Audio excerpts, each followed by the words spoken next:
C'est bon, il n'y a plus de débat. On peut quand même avancer parce qu'il y a eu quand Oh, même, ouais, on peut. là, il y a eu quand même le MAGP et cette info ou un tox qui disait que Cédric Doumbé allait toucher 250 000 euros. Toi, Fernand Lopez, en tant que boss d'Ares, en tant que T'es un vrai matchmaker. bâtard. En fait, tu es un vrai bâtard. Moi, je peux Non, prendre la parole non, en premier non, si S'il vous te voulez. plaît, Mika, prends la parole. vas-y. Je suis fatigué. Moi, je pense sincèrement Ouais. que c'est impossible qu'il touche 250 000 sur un combat. Si ça se fait, il faut se rendre compte que les champions qui combattent à l'UFC ne gagnent pas cette somme d'argent. Ça veut dire qu'à un moment donné, Bah, moi, je veux bien qu'on donne cette somme d'argent, mais je pense pas. Je pense sincèrement que peut-être que c'est la somme au global qui touchera au bout de ces. Tu sais, un peu comme au M1, ils aiment bien faire. Ils te font un combat de 8 non, non, non, combats et non, à la fin, non, mais ils même, te c'est pas mettent possible. gain potentiel, ils te mettent 150 000 euros, par Ah, exemple. mais Et toi, même, tu as c'est pas l'impression que possible. tu. Mais moi, dans ce cas, moi, je pense que c'était ironique alors. Bon, attends, voilà. Je pense que peut-être Doumbé va taper un salaire avec un 5 et 5-0 de l'ordre de 50 000, ce qu'il dit avoir. Et voilà. Et après, je me pose la question de savoir comment, quand parce que j'ai vu hier le gala du Havre, moi je suis curieux, j'ai vu l'événement avec le banner et j'ai vu mon pote Oudina parce qu'il combattait. Et la salle n'était pas remplie. La salle faisait 3 quarts de personnes. L'événement est retransmis en direct à la télévision et donc il n'y a pas de pay-per-view, à moins que je me trompe. Je ne pense pas que la chaîne télé paye parce que les chaînes ne payent pas quand il n'y a pas beaucoup de. Au début, il faut faire ses preuves sur 2, 3, 4, 5 événements avant que derrière les chaînes payent. Et dans la cage, j'ai pas vu 1000 sponsors. Donc je me pose sincèrement la question sur la rentabilité. Et c'est ce qui m'amène à penser que je pense que c'était plus une manière pour Abdel de répondre à Fightness et Pugila, ou je sais plus qui, sur le fait que Doumbé ne touchera pas un gros chèque. Maintenant, je pense que Doumbé sera mieux payé que les autres combattants, mais j'espère pour Non, Abdel après, qu'il en ne fait, sera pas payé si tu veux, 250 000 dollars. non, en fait, non, après, je pense que c'est ironique, mais si tu veux, en fait, Abdel avait sorti mon nom sur la transpi, comme j'avais dit qu'on connaît les dessous du MMAGP. Pourquoi j'ai dit ça? Parce que lorsque le premier MMAGP était organisé, on était obligé à ce moment-là, ok? Lorsque des combattants du MMAGP ont combattu, on a eu des retours là-dessus. Et honnêtement, si là, je ne dénigre pas le MMAGP, honnêtement, c'est pas mon but. C'est vraiment par respect envers Konako, parce que voilà, je sais que c'est quelqu'un de droit. Et là où, en fait, moi, j'ai pas apprécié, c'est que j'ai toujours été respectif dans mes analyses. Je suis toujours resté, on va dire, objectif. Et en fait, je disais que pour moi, la meilleure pub pour une orga, c'est le combattant qui l'a fait. Donc maintenant, si moi j'ai eu des retours positifs, négatifs sur le MMAGP, c'est de là où en fait je me disais que pour moi c'était pas possible que Cédric Doumbé allait prendre un chèque à 4 ou 5-0, à 5-0 je veux dire, et que derrière en fait j'entendais des combattants qui se plaignaient de ne pas avoir été payés jusqu'à présent en fait. Et c'est là en fait où je l'ai mal pris parce que si vous voulez, voilà, Fernand Lopez, il est présent aujourd'hui sur le podcast. Guillaume, il a été présent sur le podcast. Carla Mousse, il a été présent sur le podcast. On fait ça justement pour créer du débat, enfin, pour que les gens puissent venir clarifier les choses. Et en fait, là, ce que moi, je n'ai pas apprécié, c'est qu'Abdel, il a été parlé à la transpiration en me qualifiant de menteur ou comme si j'avais voulu dénigrer le MAGP, chose qu'on n'a pas fait, mais qu'on a été très objectif dans notre analyse, tu vois. Et en fait, voilà, c'est juste ça que. Après, il y a des choses qu'on s'est tu de dire aussi. Bien sûr. Pour être clair, on s'est volontairement tu parce que c'était pas. Mais effectivement, je suis d'accord avec toi sur le fait que ton analyse aurait pu être beaucoup plus à charge. Voilà. C'est ça. Donc, on ferme la parenthèse du MMAGP. Avant de Non, passer à. Ouais. attends, tu peux peut-être parler. On n'a pas donné la parole à Non, Lopez. non, je pense que MMAGP, c'est une bonne organisation. Passe à l'autre question. Bah, mais oui, puis c'est ce que vous voulez Non, qu'on mais fasse. À Ah, chaque là, fois, vous voulez, on va tout faire pour ne pas blesser les gens, pour ne pas dire. Il n'y a personne qui va accepter la vérité. Les gens sont prêts à cracher la vérité sur les autres, mais personne ne va accepter. Donc, je vais faire comme vous maintenant. Je vais faire. Bon, non, il y a rien. C'est magnifique. Non, je pense que nous, on a toujours parlé, on va dire, on a toujours dit les choses, entre guillemets, sans langue de bois. Sauf que malheureusement, bah, j'ai l'impression que depuis quelques temps, bah, le moindre fait des gestes, il est scruté et parfois déformé et amplifié, en fait. Donc, c'est par rapport à ça. Sinon, en tout cas, as toute la liberté de donner ton avis sur le MMAGP. Après, voilà que ça va plaire ou pas. Ça, c'est pas de. Oh là là, moi je pense après, c'est qu'au point où j'en suis. C'est que moi, ce qui Non, va mais c'est plaire bon. à qui que ce soit, viens, on parle d'autre chose, s'il te plaît. Parce que ce qui va plaire, C'est ça. je ne gère plus ça, en fait. Je ne calcule plus du tout ce qui plaît à qui que ce soit. C'est ça, c'est ça. Bon. Je pense qu'on va passer à la carte de la recette quand même, non? C'est quand même un sujet principal. C'est une carte qui est quand même attendue. D'ailleurs, Mika, c'est Sur laquelle j'ai parié 1000 euros. Sur laquelle j'ai. Franchement, t'es courageux, Mika. Hein. J'ai trouvé ça solide. Hein. Ah, bon, ouais, bah, écoute, on verra, mais franchement. Tu sais bien que après, je souhaite avec que tu gagnes, hein. Mais avec tout le respect que j'ai pour Karl, franchement, je pense qu'Abdoul est sur notre planète. Après, j'ai l'impression que c'est son heure. Vraiment, j'ai l'impression que c'est son heure. Et il y a des combattants comme ça qui sont pour moi imprenables à un moment donné. Et j'ai l'impression que là, c'est son heure. Vraiment, j'ai le sentiment que c'est son heure, Abdoul. Je pense c'est pas une question de niveau que tu mets en face de toi. C'est ça que je veux dire. C'est ça. Peu importe le mec que tu mets en face de lui, j'ai vraiment l'impression que Abdoul aujourd'hui est imprenable. Maintenant, je manque pas de respect à Karl, c'est ça que je disais. Parce que c'est vrai que ça peut passer pour un manque de respect de dire je mets 1000 euros contre toi. Mais vraiment, je trouve que Abdoul actuellement. Je comprends absolument ce que tu dis. Moi, quand je revois les combats de Karl, je te promets, je suis effrayé. Il est d'une explosivité, d'un engagement incroyable sur les phases de début de combat où c'est ultra dangereux. Maintenant, je suis d'accord avec toi que on dirait que Abdoul, en ce moment, il est en état de flow. On dirait qu'il est intouchable. On dirait qu'il est, comment te dire, genre, il sent tout, il voit tout, il comprend tout, il gère tout. Même quand il est dans la pire situation, il réussit à, je sais pas comment il fait, tu vois. Il est vraiment, y compris aux entraînements, il est, voilà, quoi. Il n'est pas effrayant quand tu le vois de loin. Et pourtant, je te dis encore que le peu que je connais les Karl et tout, je ne sais pas physiquement ce qu'il est devenu. Il reste quelque chose d'effrayant. Et la facilité avec laquelle tu as mis tes 1000 euros quand même, je t'ai trouvé très courageux. Ah, c'est ma prime de victoire. Parce que je touche pas beaucoup.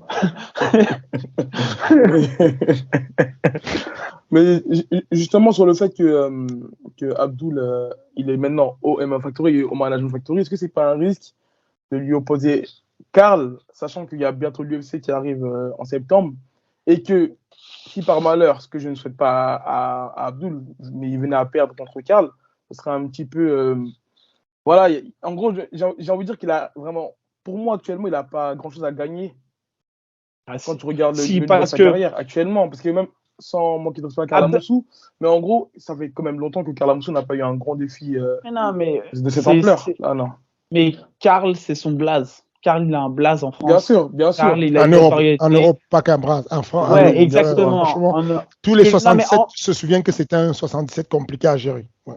Et ce qui manque à Abdoul peut-être, parce que lui, Abdoul, le problème, c'est que si tu vas dans le monde, on va taper son blaze. Ils vont dire, ah ouais, j'ai déjà vu. Tu vois, enfin, laisse tomber. Le problème, c'est qu'en France, les gens, ils ont besoin de s'identifier à quelqu'un pour le suivre. Et le RS, c'est aujourd'hui ce qu'ils arrivent à faire parce que les combattants, tu les vois, tu les revois et au final, tu les apprécies parce que les e-kings, les e-trucs, les images. Enfin, voilà. Mais aujourd'hui, moi, ce qui m'avait surpris quand il y a eu l'annonce du RS entre Karl et Abdoul, c'est que je m'attendais à une salle qui était conquise pour Abdoul et c'est pas ce qui s'est avéré dans les encouragements. J'avais le sentiment que Karl avait plus de supporters dans la salle. Ouais. Et c'est ce qui me fait dire que la grande victoire d'Abdoul, s'il gagne, il y aura deux victoires. Il y aura forcément celle de Karl, son chèque et tout ce qu'on sait qui va avec, mais il y aura aussi un taux de conversion important du public français. Moi, c'est l'analyse que j'en fais. Et c'est pour moi, c'est ça la vraie victoire de Abdoul, le vrai gain, la vraie plus-value de ce combat.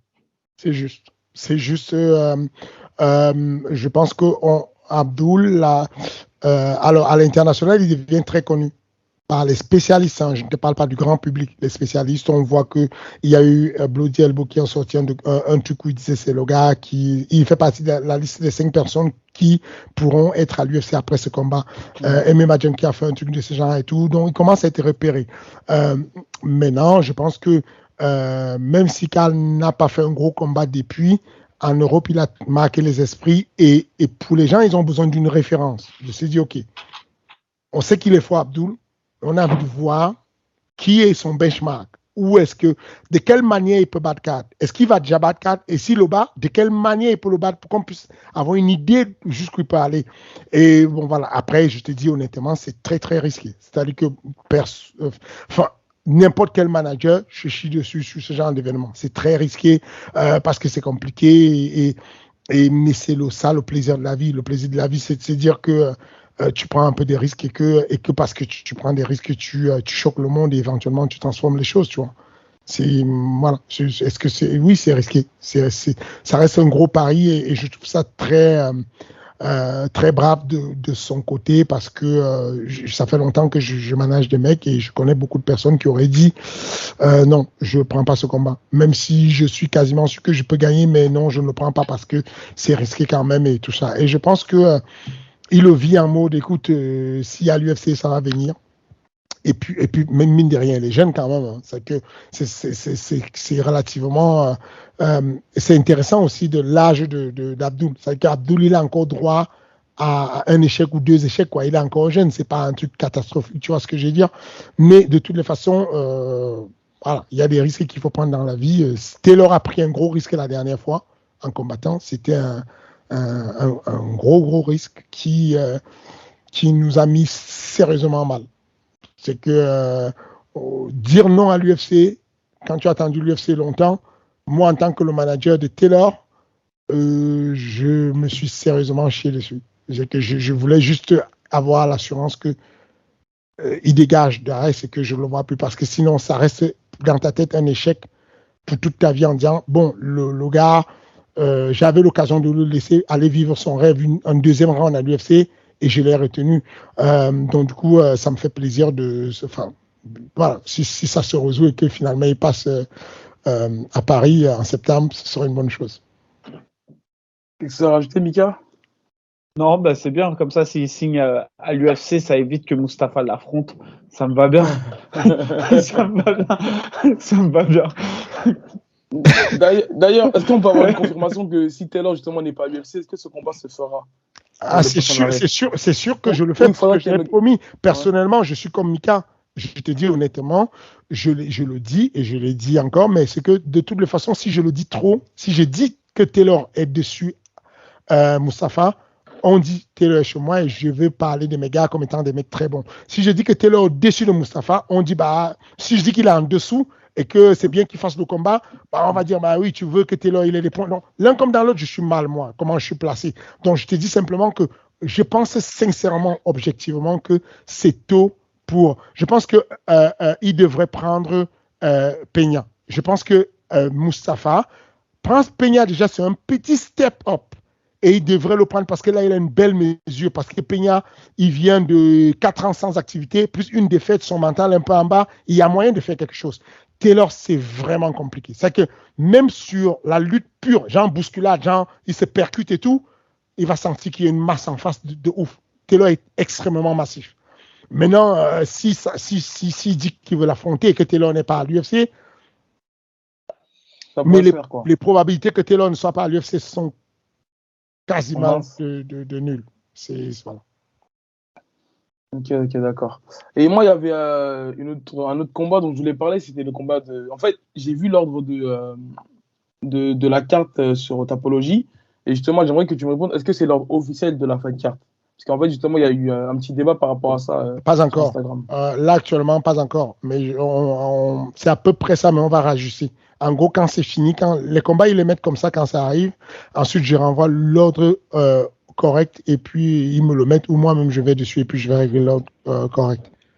Mais un des combats les plus sous-cotés de la carte, mais parce qu'il y avait effectivement Alioune et Gomis pour lequel on attendait beaucoup, mais bon, il y aura Barao Gomis.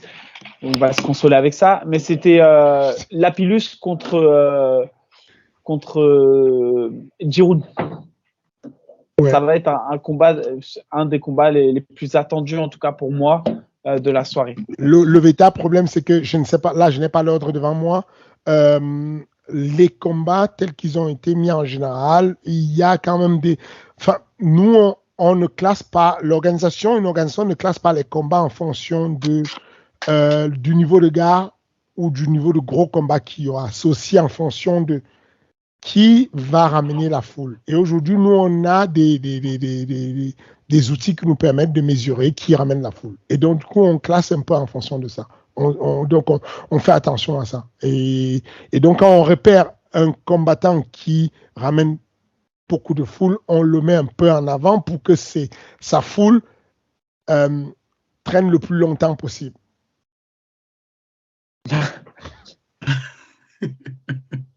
Est-ce que c'est clair ce que j'ai raconté ou bien j'ai parlé chinois? On a compris. Non, on a compris, c'est bon. Voilà. On a compris. Mika, tu voulais parler d'un autre combat peut-être? Bah écoute, je les ai pas tous en tête. Après, moi, c'est des combattants qui me font plaisir qu'on va revoir. Anthony Salamon, c'est un combattant à suivre qui a vaincu, qui, je pense, a beaucoup de choses à faire dans le MMA, qui, en plus, c'est son heure. C'est maintenant ou jamais, donc faut qu'il se lance. Il n'a pas pris de gros risques jusqu'à présent. Et je pense que le arrest lui en fera prendre à un moment donné, donc c'est bien pour lui. Ibra qui revient, voilà, bon, ça c'est un ami, c'est pour ça que j'ai hâte de le voir combattre, mais c'est aussi un combattant généreux. À chaque fois on l'a vu au Brave, il a fait des guerres. Ouais. Donc non, il y a Yoni contre Rizlen. C'est un combat quand même, ça aussi un peu. Elles sont entraînées ensemble, donc il y a une histoire. On a envie de voir qui sera la meilleure des deux. Donc non, il y a plein de combats. Pour le coup, vraiment là, j'achète mon ticket, comme je le redis, avec plaisir. Et peut-être même celui d'un invité avec moi. Aïe, aïe, aïe. Oui, on a essayé de faire. Et puis les oppositions, même là, tu vois, Salmon, tu dis Salmon, mais son adversaire n'est pas simple. Hein. Sami Khadi, c'est un problème. Hein. Même moi, il me choque. Comment il est sûr de lui? J'ai parlé avec lui.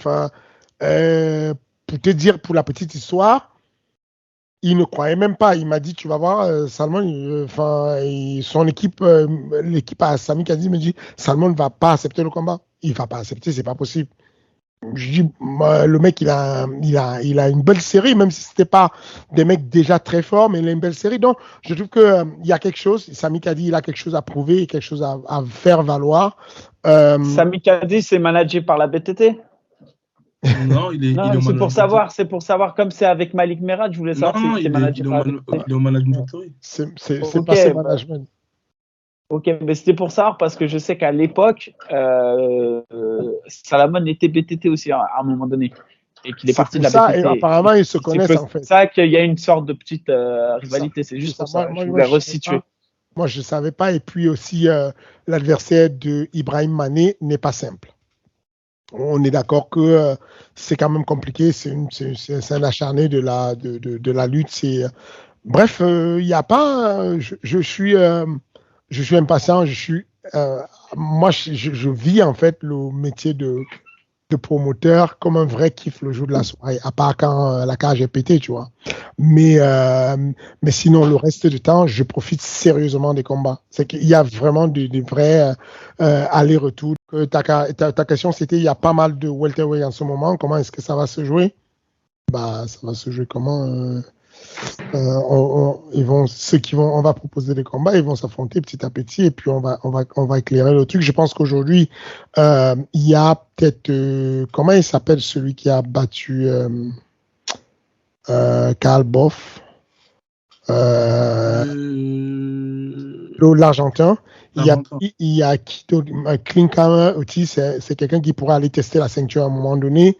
Même si aujourd'hui les deux qui sont sur la ceinture sont violents quand même, c'est dur de voir clair. Et je pense qu'il y a entre les deux qui sont sur la ceinture et les 8 qui suivent derrière, il y a un petit dénivellement quand même sur lequel il faut faire attention. Moi, je trouve que les middleweight c'est encore plus serré. Quand tu vois Moi, je trouve que l'adversaire de Wissem, j'ai oublié son prénom. Tu l'as cité, ouais. Je trouve. Franchement, je pense que c'est le prochain. Il est chaud. Enfin, je pense que c'est celui qui se positionne le mieux pour aller chercher la ceinture derrière. Tu ne trouves pas que sa boxe elle est moyenne et que j'ai trouvé qu'au sol il était très très très très solide. Au point de matcher Abdoul. Non. Abdoul, moi je le vois aller quand je dis le prochain, c'est une fois qu'Abdoul est parti. Matcher Kalamoussou. Bah, par exemple, après, Je pense que si Karl Klinghammer est pourrait suspendé. combattre contre Karl Amundsen. Ouais, franchement, je pense que ça serait une belle opposition. Franchement. Écoute, c'est bien d'avoir des idées de Mika. Je ne suis pas sûr. Je le trouvais encore légèrement en dessous. Peut-être parce que j'ai fréquenté Karl à son prime et qui m'a laissé de très bons souvenirs, je le perçois comme étant ultra dangereux, sérieusement dangereux. Tu sais, quand tu me demandais que tu vas affronter Karl et tout, même comme quand elle est venue à l'émission, on t'a parlé chinois avec lui, mais quand tu me demandais que tu aurais préféré combattre avec Karl, moi je me disais franchement, tu es suicidé. Enfin, dans ma tête, J'ai jamais parlé chinois et j'ai toujours dit, en plus il le sait, on s'est parlé, ah, etc. Et moi je suis persuadé que ça aurait été un beau combat. Maintenant, c'est clair que c'est un combat qui peut pas intervenir dans 10 ans. C'est un combat sur lequel moi je m'entraîne plus depuis très longtemps. Donc à un moment donné, si je dois remettre le couvert, il faut qu'il y ait une belle proposition que je oh non, puisse oublions l'argent, me on parle du sport réentraîner. là, oublions juste là. Ouais, mais non, mais moi, tu sais très bien que c'est intimement lié parce que le sport, c'est beau, mais on peut parler des heures sur des choses qui se feront jamais. Alors que si on dit que quelque chose est possible, il faut savoir qu'est-ce qui peut le rendre possible, et ensuite derrière, action, comme on dit. Mais d'ailleurs, vu que Mika a refusé l'offre contre Abdul, est-ce qu'il sera possible de quand même le revoir ou que vous lui reproposez un autre combat sur Ares? Et je Non, pense que je pense que Mika est au-dessus il n'a pas, enfin, il est beaucoup, on ne peut pas se le faire. Il est au-dessus de nous de beaucoup. Je pense que je le vois bien au MMAGP.